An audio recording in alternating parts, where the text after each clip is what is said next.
Janiyah Wilkinson is a single mother barely holding it together. She lives in a small, crumbling apartment with her young daughter Aria, who struggles with chronic illness. Every day is a battle, between exhaustion, bills, and the pain of watching her daughter suffer. One morning starts just like the others. Janiyah gently bathes Aria, trying to get her ready for school. She reminds Aria not to touch her science project. It's delicate, and she worked hard on it. But Aria is frustrated. She's tired of being treated like she's fragile. She wants to bathe herself. She wants to feel normal. Then comes a gut punch. Aria tells her that the teacher announced in front of the class that her mom couldn't afford her school lunch. Janiyah freezes. Embarrassment, anger, helplessness. But she pushes through. There's no time for tears when you've got a job to get to. Before leaving, she sees her neighbor, a man in a wheelchair, asking for change. She drops what little she has into his hand, but her landlord sees it and loses it. He storms over and threatens eviction if rent isn't paid by 10 a.m. sharp. Janiyah tries to reason with him, but he walks off, leaving her shaken. At school, the principal gives Janiyah and Aria a strange, almost pitying look. It lingers for a moment, but Janiyah brushes it off. She's late for work. At the grocery store where she works, things only get worse.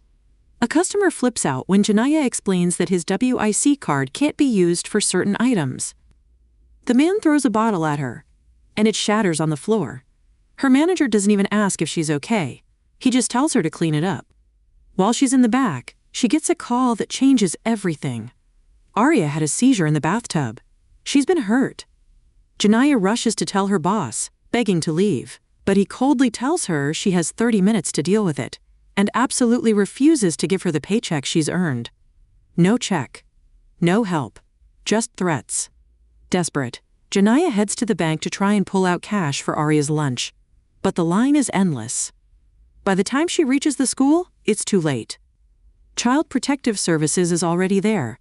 Aria's being taken away. Janiyah pleads with them, begs them not to forget Aria's medicine. But it's useless. No one's listening. Aria is gone. She drives away, broken, exhausted, and full of panic. Rain pours down as she cuts off a car. Unfortunately, the driver is an off-duty cop. He throws a drink at her window, forces her off the road. When police arrive, they don't help. They tow her car. Expired documents, they say. With no car, no daughter, and no paycheck, Janiyah walks back to work. She arrives drenched. Her boss looks at her with disgust and fires her on the spot. Once again, no check. When she finally gets back to her apartment, her heart drops. Her belongings are scattered on the sidewalk. She's been evicted. Now homeless, jobless, and alone, Janiyah returns to the store to confront her boss, just as two armed robbers storm in. One demands Aria's backpack, which she's still carrying.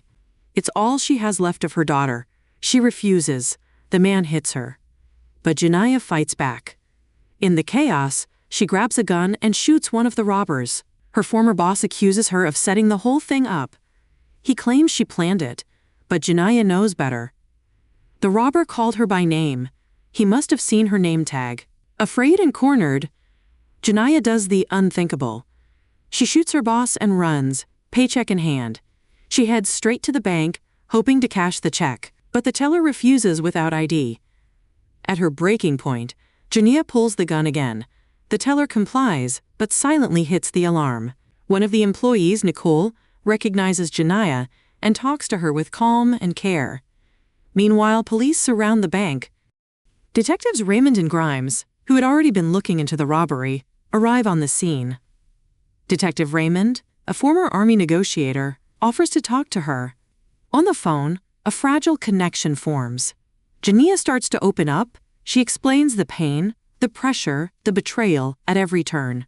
And as she speaks, a live stream started by a teller inside the bank begins to gain traction. People outside begin to listen. Really listen.